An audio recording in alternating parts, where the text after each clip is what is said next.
Sean Meyers now joined by the head coach of the Burrell Buccaneers boys basketball team, Mike Fantuzzo. First off, Mike, congratulations on getting to the postseason. Your team had a really nice regular season, 13-9 record, including 9-3 in section play. Heading into postseason play, how did you evaluate how everything has gone to this point? I think we're pretty happy with where we are at this point. We played a pretty tough non-section schedule against a lot of 5A schools, and I feel like we had a pretty tough section with Deer Lakes and Shadyside, especially them two receiving the top 5 seeds. So, we're pretty comfortable going into the playoffs. What have you seen in terms of the growth your team has made from the beginning of this season? You started off with a couple of losses against some really good teams in the Highland tournament, but obviously seems like you've made some strides since then. Yeah, we've gotten a little more scoring from others besides Mackey and Tucker, and we're starting to play a little bit better defense. Starting to buy into what we've been preaching to them all year round. So we're holding teams down, and 50 is our goal. And if we get hold teams under 50, we feel like we have a really good shot to win. And that's kind of what we've been doing. Let's focus on the nice little stretch you had right at the turn of the year. You went on a 5-game winning streak, including a victory against Deer Lakes. What stood out from that stretch? They played so hard. We go back to defense. We preach defense constantly. And, we just got after it.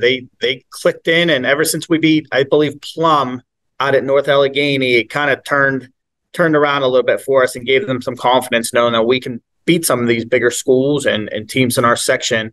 And I think defense was one of the things that stuck out. We rebounded. We shut teams down. And then we executed from an offensive standpoint. And, that's where we're at. You mentioned a couple of the guys who have been the go-to options offensively, Mackey, Bennis, Tucker, Beatar. What do they do so well that allows them to have that success? They can handle the ball, and they're not just outside shooters. They can get to the hoop as well. So you can't just kind of glue to them, and you can't play off of them. And then they're so good at taking you one-on-one that we can draw. If you draw two people to them, they can kick. So I think their ability to go one-on-one and get by that initial person makes them dynamic. Let's focus more specifically on what's to come, the 3A bracket. You get the number 10 seed going against number 7 York. What did you anticipate in terms of what your seed might be, and what was your reaction when you found out what it was?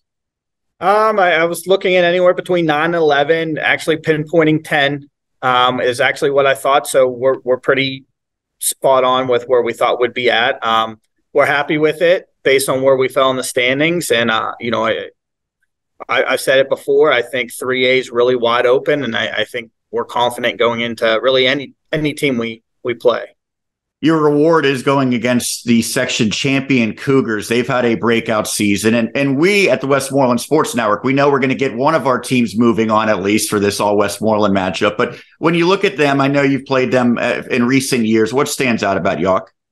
They're coached very well, and they have 2 very good players, one guard, one big guy, and Tariq and Matthew. So they're dynamic. They can just turn it on at any point.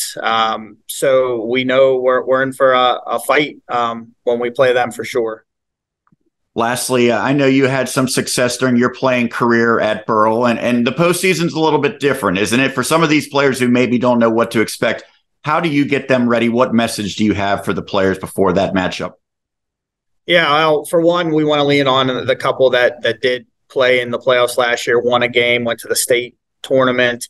Rely on them to kind of get through to them. But, there's no more lose and come back and play anymore. It's survive and advance. And the intensity and the atmosphere and the whole spectacle of it all is completely different when you get to the playoff time and there's no bad teams anymore. So they just have to understand that they have to be mentally prepared to play and get after it right from the start, because if not, then your season's over. Mike, thank you so much for taking the time to do this. Congratulations on getting back to the postseason. Good luck going forward. Thank you, Sean.